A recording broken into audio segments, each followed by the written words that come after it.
نصر بھی اکثر کلائنٹس کال کرتے ہیں کہ ہمارے اسلام آباد میں جو بیریا ٹاؤن کے پروجیکٹس ہیں ان کا فیوچر کیا ہے؟ آیا کہ وہ سی ڈی اے ٹیک اوور کر رہا ہے، ڈی ایچ اے ٹیک اوور کر رہا ہے، یا ایک ہماری مینجمنٹ آئے گی جیسے 3 سال کی ایک مینجمنٹ عام سوسائٹیز میں آتی ہے؟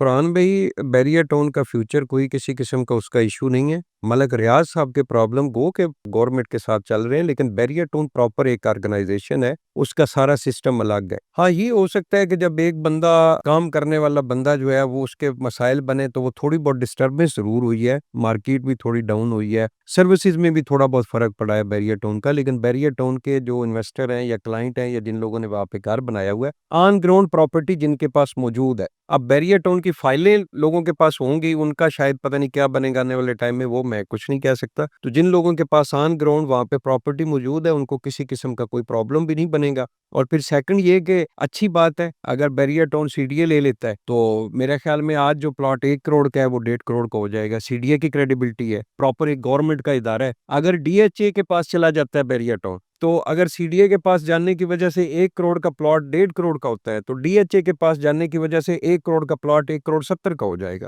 تو ہر لحاظ سے بیریا ٹاؤن کے لوگوں کو فائدہ ہی ہوگا، نقصان نہیں ہوگا۔ تو باقی مسائل چیزیں یہ پاکستان میں اس وقت تھوڑی بہت بنتی ہیں۔ میں نے تو اس وقت بھی ایک ویڈیو بنائی تھی کہ ملک صاحب کو اپنی کچھ غلطیاں تسلیم کرنی چاہیے اور ان کو گورنمنٹ کے ساتھ تعاون کرنا چاہیے، اداروں کے ساتھ تعاون کرنا چاہیے۔ آخر وہ پاکستانی شہری ہیں، اگر معاملہ ایک پاس سپریم کورٹ کے اندر موجود ہے تو ان کو ضرور جو ہے وہ سپریم کورٹ کے ساتھ تعاون کر کے اپنے کیسز ختم کرائیں۔ انہوں نے ایک لیونگ سٹینڈرڈ دیا ہے لوگوں کو، پاکستان کے لوگوں کو، اور ایک کریڈیبلٹی ہے ان کی، اور اس کو قائم کرتے ہوئے اپنا آ کے پروجیکٹ سنبھالیں۔